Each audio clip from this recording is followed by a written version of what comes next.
중동 전쟁이 여전히 지속되고 있죠. 근데 그 원인은 2024년부터 지금까지 이어진 것이라고 합니다.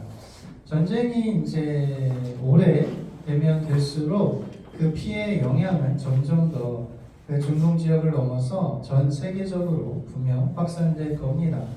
당장에 저희 나라만 하더라도 이제 기름값이 계속 오르고 있는 상황이죠. 저희가 뭐 버스를 타고 다니고 차를 안 타고 다니고 이부제를 시행한다고 해서 그것이 해결되는 문제는 분명 아닐 겁니다. 어떻게 하면 그런 부분들이 잘 해결될 수 있을까? 우리가 정말 그것을 위해서 기도해야 한다는 겁니다. 그러한 수출에 대한 부분, 수입에 대한 부분이 막히게 되면 자연스럽게 그것이 이제 제품의 가격으로 상승을 가져오게 되는 거죠. 그리고 또한 대체하는 에너지 자원의 가격이 또 상승한다고 합니다. 그러니까 전반적으로 이러한 역량 또 수송비 이런 부분들이 오르다 보면 어쩔 수 없이 다른 산업에 영향을 미쳐서 결국 우리의 실생활에 피부에 와닿을 수 있는 물가 상승으로 이어진다라는 거죠. 그래서 나와는 상관이 없다라고 말할지 모르지만 결국 그것은 우리의 생활에 직접적인 영향을 미칠 겁니다. 그러므로 우리가 이러한 부분들이 모든 것들이 연결되어 있다라는 것, 나와 전혀 상관없는 일이 아니라는 것을 우리는 기억해야 됩니다. 우리 몸을 한번 생각을 해보겠습니다. 당장 우리 손가락에 가시 하나만 찔려도요, 이 정도쯤이야 라고 우리는 아무렇지 않게 그렇게 행동할 수 있습니까? 그것을 빼내기까지 모든 신경과 기관들이 굉장히 곤두서 있습니다. 그러니까 이 부분을 하나 빼지 않으면 다른 부분들이 신경이 쓰여서 제대로 움직일 수 없다라는 거죠. 그러니까 그것을 해결해서 이 손가락이 아프지 않아야만 비로소 우리는 다른 모든 부분들에 대해서 편하게 생활할 수 있습니다. 전혀 상관이 없을 것 같은 다른 기관들조차도 영향을 미친다는 거죠. 오늘 예수님께서요, 사역을 본격적으로 하시는데 엄청난 많은 일들에 영향이 미치게 됩니다. 예수님의 활동 이전에는요, 전혀 상관이 없는 사람들, 그런데 오늘 첫 사역, 그 만 하루의 사역을 감당하셨을 뿐인데 지금 이스라엘 지역에는 정말 예수님의 영향력이 이전에 없었던 엄청난 파급 효과를 가져오게 되었습니다. 하나님의 나라가 확장이 되고 또 귀신이 쫓겨나가고 놀라운 권위의 말씀에 모든 사람들이 충격을 받고 예수님을 따르게 됩니다. 과연 예수 그리스도 그분은 우리와 오늘 무슨 상관이 있을까요?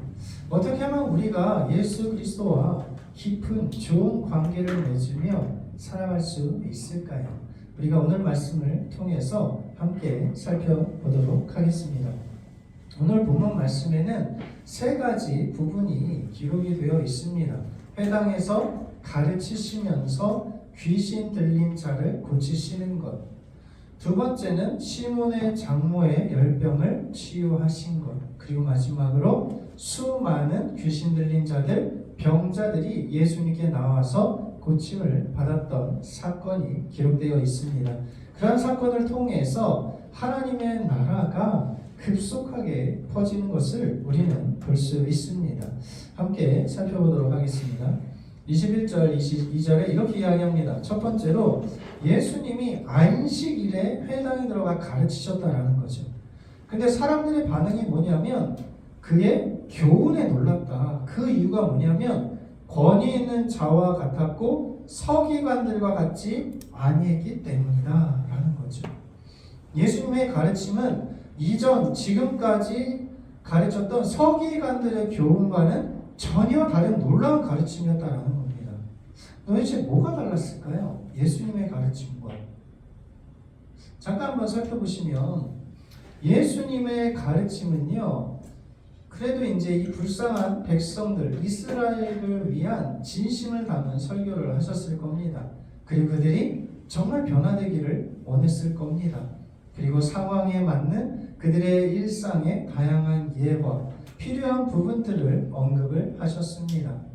반대로 서기관들은 회당에서 어떠한 방식으로 설교를 했냐면 자신들이 의롭다라는 것을 드러내기 위한 방식으로 설교를 했습니다. 그리고 생활에 꼭 중요한 것이 아니라 삶의 사소한 일들, 너는 그 밥을 먹은 것, 그건 안식일을 어긴 거야. 그것도 일한 거야. 아니야. 이런 부분에 대해서 비난하고 정죄했다라는 겁니다. 그러나 가장 큰 차이가 무엇입니까? 예수님의 권위 있는 자 같았다라는 것. 예수님의 권위는요, 결국에 하나님 아버지 그리고 예수님 스스로 자신의 권위에서 나온 거죠. 그러나 서기관들의 권위는요, 율법학자나 자기가 직접 배운 스승에 의한 권위입니다. 로마로부터 인정된 권위, 때로는 내가 배웠던 것에 대한 권위.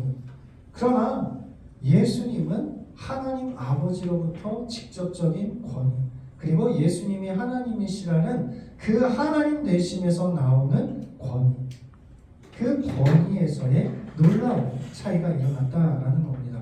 만약에요, 예수님이 회당에서 가르치지 않으셨다면, 그러면 대부분의 이스라엘 백성들은 서기관들의 말이 진리고 사실이고 그렇게 살아야 한다라고 받아들였을 겁니다. 그런데 예수님의 말씀 한마디에 지금 서기관들과 비교가 되었고, 이전에는 들을 수 없었던 놀라운 권위의 말씀이 선포되었다라는 겁니다. 그 다음 두 번째로 귀신 들린 자가 나오죠. 회당에 더러운 귀신 들린 사람이 있어서 우리를 멸하러 왔으니까 우리는 다시 누군지 아오니 하나님의 거룩한 자입니다. 하나님의 거룩한 자다라는 것은 하나님께 구별된 자, 하나님의 아들, 그러한 말을 지금 증거하고 있는 거죠. 그래서 예수님께서 잠잠하고 그 사람에게서 나오라, 그래서 큰 소리를 지르며 나오게 되었습니다. 이에 대한 사람들의 반응이 무엇입니까? 권위 있는 새 교훈이로다. 귀신들에게 명한즉 순종하는도다. 이전에 귀신이 쫓겨나는 일은 일어나지 않았었습니다. 그냥 귀신 들리면 귀신 들린 자라고 그냥 더럽게 취급하는 거죠. 때론 지금 회당에서 이 귀신 들린 자는요, 겉으로 드러나지 않습니다. 그런데 예수님이 지금 회당에 들어서는 순간 귀신 들린 사람이 알아봤다라는 거예요. 그리고 쫓겨나가게 되었습니다. 예수님이 만약에 선포하지 않으셨다면, 회당에 들어가지 않았더라면 이 귀신 들린 자라는 것을 사람들은 알아보지 못했겠죠. 또한 귀신이 쫓겨나간다라는 것조차도 그들은 결코 알 수 없었을 겁니다. 예수님의 선포와 예수님의 행위를 통해서 새 시대, 새 교훈, 놀라운 역사의 날이 드디어 임하게 되었다는 것을 그들이 경험하게 되었습니다. 그 다음에 어떠한 일이 일어났습니까? 베드로의 집에 들어가서 머무셨는데 장모님이 이제 열병으로 누워 있는 거죠. 사람들이 아유 좀 고쳐주세요 라고 이야기하니까 예수님이 어떻게 하셨습니까? 31절에 그 손을 잡아 일으키시니 열병이 떠나갔다. 이 앞선 회당에서는요, 귀신 들린 자를 쫓아내셨습니다. 귀신 들린 자를 쫓아냈다라는 것은 좀 영적인 부분인 거죠. 그런데 지금 예수님이 시몬의 장모의 열병을 치료했다라는 건 어떤 부분이냐면 육체와 관련된 부분인 겁니다. 그러니까 지금 예수님은요, 놀라운 권위의 말씀을 선포하셨고 영적인 놀라운 권위로 귀신을 쫓아내시고 심지어 육체의 질병까지도 고치시는 분이라는 것을 지금 드러나게 되었다라는 거죠. 만약에 예수님이 열병을 치유하지 않았다면 저 장모님은 그냥 스스로 질병이 낫기를 고대하고 사모했을 것입니다. 그래서 결과적으로 어떤 일이 일어났습니까? 수많은 사람들이 예수님께 나아오죠. 32절에 저물어 해질 때 모든 병자와 귀신 들린 자를 예수께 데려오니, 사람들이요, 저물어서 해질 때 예수님께 나왔다는 거예요. 왜 그렇습니까? 이 이스라엘은요, 저녁의 시간에 하루, 그러니까 저녁 6시 정도를 기준으로 다음 날이 됩니다. 안식일에 예수님은 회당에서 가르치셨고요. 귀신 들린 자를 쫓아내셨고 시몬 베드로 장모의 열병을 고치셨습니다. 그리고 나서 해가 저물어서 다음 날 안식일이 지난 거죠. 그러니까 귀신 들린 사람들, 병자들은요 예수님께 나오는 거예요. 왜요? 안식일에 병을 고치는 것, 안식일에 질병이 떠나가는 것은 일하는 것이기 때문에 안식일을 어긴다라고 당시에 수많은 서기관들이 바리새인들이 그렇게 가르쳤기 때문입니다. 그러니까 해가 저물기 무섭게 다음 날이 됐네? 그 사실을 깨닫는 수많은 사람들이 예수님께 나와왔다라는 거죠. 그러면서 각종 병든 사람들을 다 고치시고 귀신을 쫓아내셨습니다. 같은 부분을 기록하는 누가복음에서는요 이렇게 이야기하시죠. 예수께서 일일이 그 위에 손을 얹으사 고치시니. 예수님은요 말씀 한마디로 모든 부분을 다 해결하실 수 있는 분 아닙니까? 그런데 굳이 일일이 그들에게 손을 얹으셔서 고치셨다라는 거죠. 예수님이 모르셔서 너는 왜 그래? 너는 무슨 질병 때문에 왔어? 그리고 나서 집중적으로 치료하기 위해서 그렇게 하신 것일까요? 아니죠. 예수님은 그들을 일일이 손에 얹으시면서 그와 접촉하시면서 예수님의 사랑을 드러내신 거죠. 불쌍히 여기시고 내가 너를 사랑한다.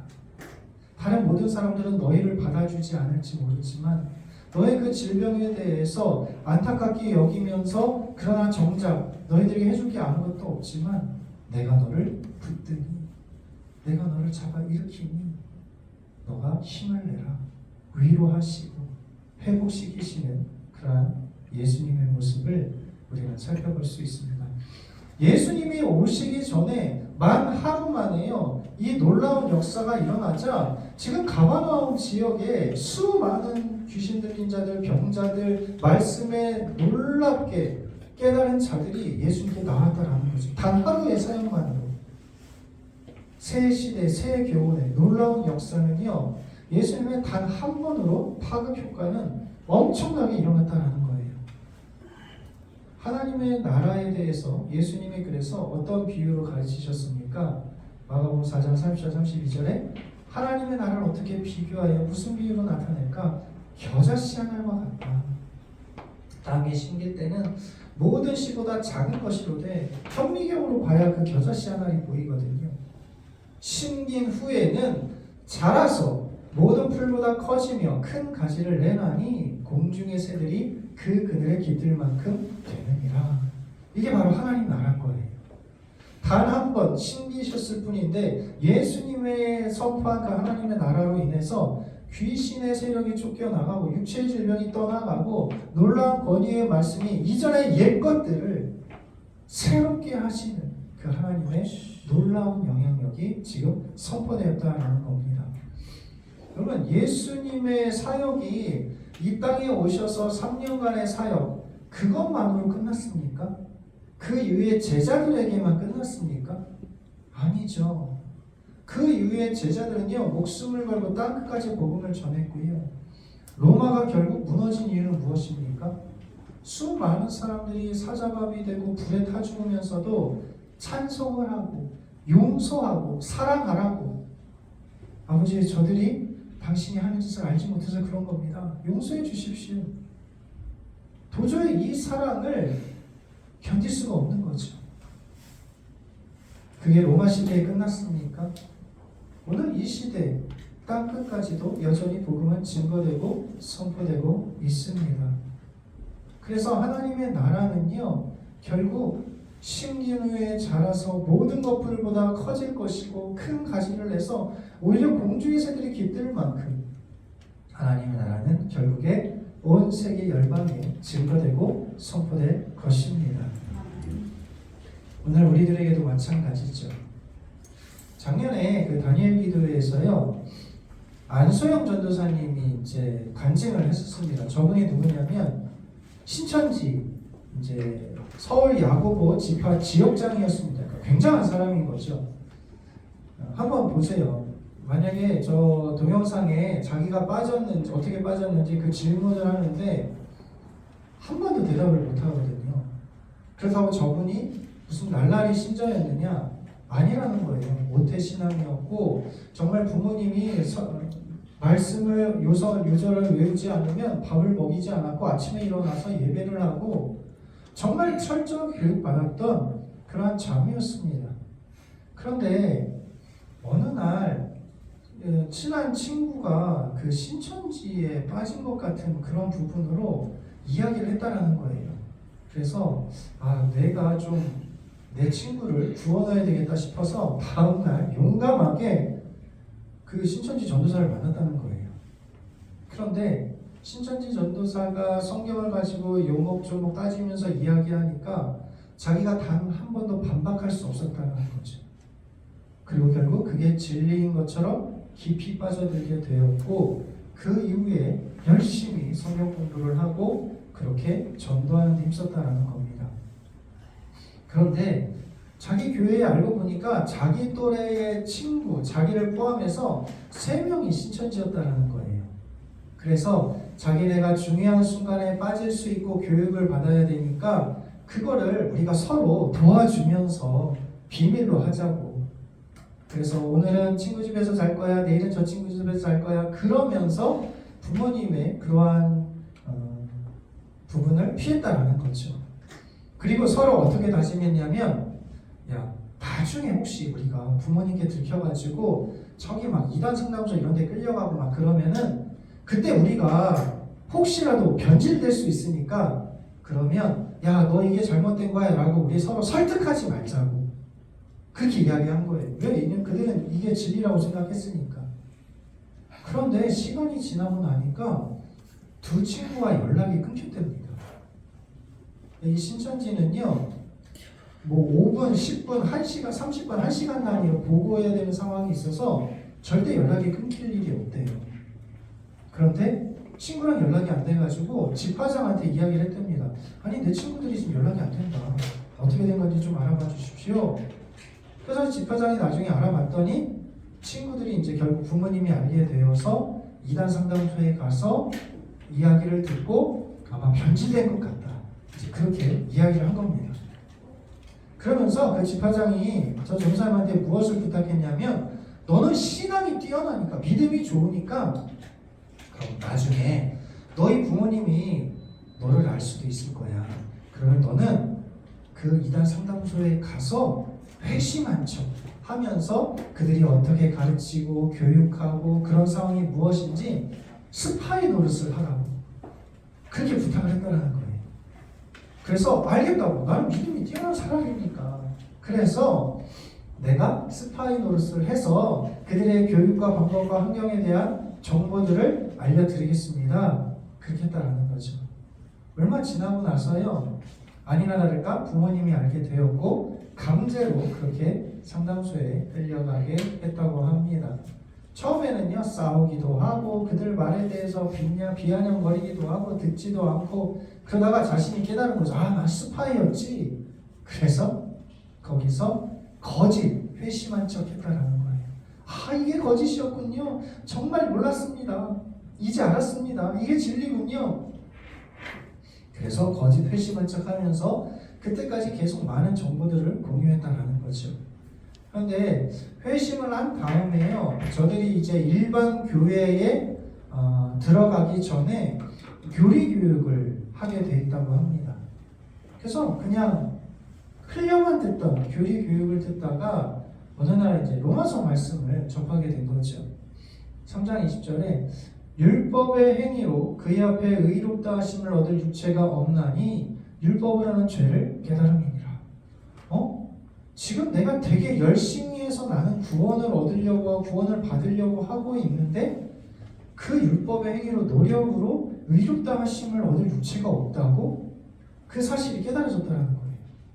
그러면서 처음으로 혹시 내가 그렇게 진리라고 믿었던 이 신천지가 거짓이면 어떡하지? 라는 의심이 처음으로 들었답니다. 그러면서 그 이후에 교리에 대한 다양한 부분들을 들으면서 결국 이것이 거짓이었구나라는 것을 깨닫고 이제 완전히 그런 신천지와의 인연을 끊게 되었다고 합니다. 여러분, 진리의 말씀과 진리가 선포되면요, 수많은 사람들이 놀라고 당황하고 또 그 말씀에 엎드려지기도 하지만 여전히 많은 사람들은요, 이 잘못된 진리에 대해서 미혹되고 넘어지기도 합니다. 그것을 우리는 판단할 줄 알아야 된다는 거죠. 말씀의 힘은 이렇게 크고 강합니다.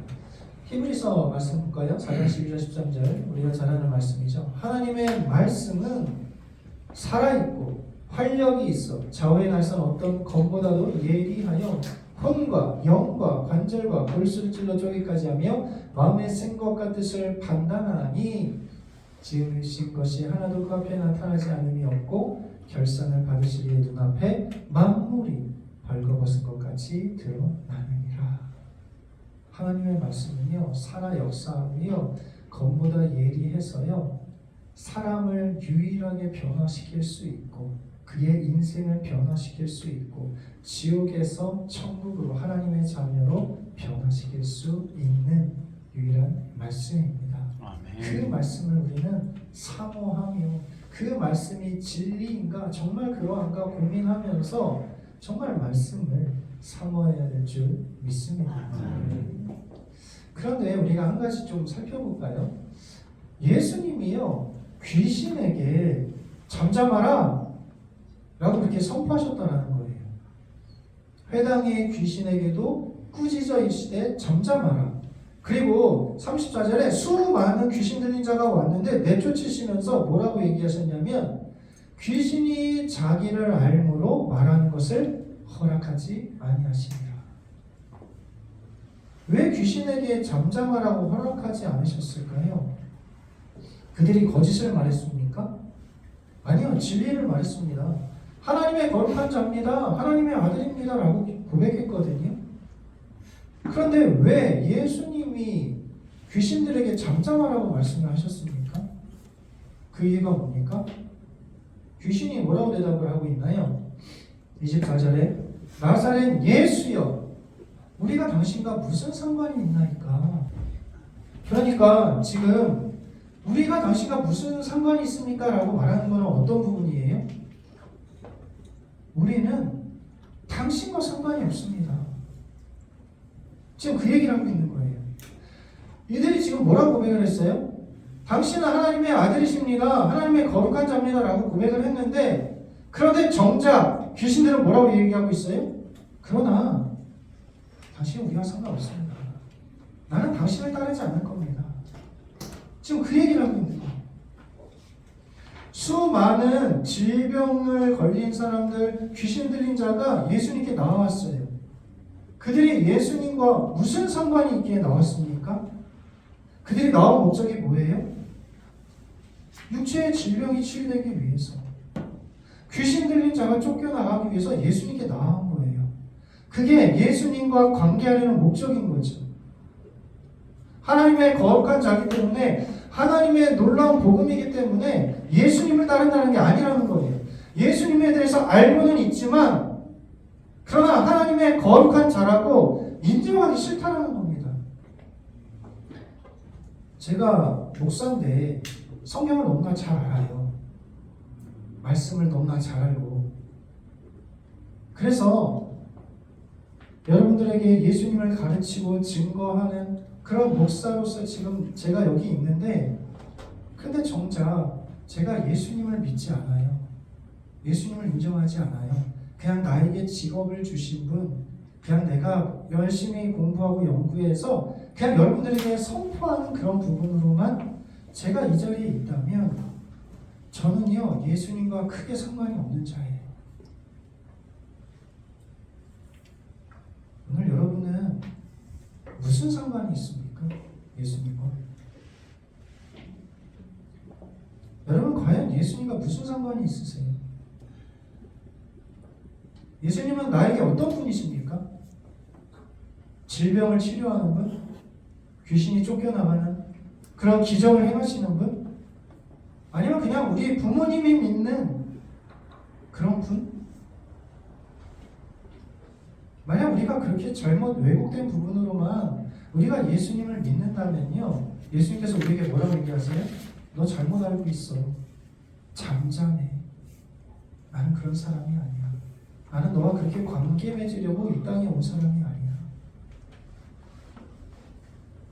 여러분, 오늘 예수님이 우리와 무슨 상관이 있습니까?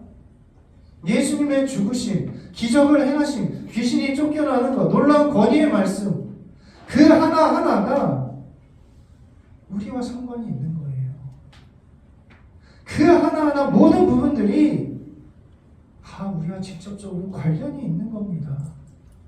그런데 우리가 이것을 인정하지 않으면 예수님은요, 우리와 반쪽만 관계하는 분인 거죠. 내가 필요할 때만 의사를 찾듯이 나의 힘들고 어려운 부분을 해결하기 위해 주님을 찾는 거죠. 의사처럼 유명한 점쟁이한테 나의 불안한 미래를 맡기고 내 미래를 밝혀주라고 하는 것처럼, 그것을 예수님이라는 종교를 통해서 우리가 해결되기를 바라는 거죠. 예수님이 누구십니까? 정말 하나님의 아들이십니까? 내가 믿고 있는 예수님은 누구세요? 나와 무슨 관계로 지금 우리는 예수님을 믿고 있죠? 무슨 상관이 있습니까? 진지하게 한번 고민해 보십시오. 정말 예수님이 나의 그 작은 모든 부분 하나하나가 나와 상관이 있는가? 나의 모든 것 되시는가?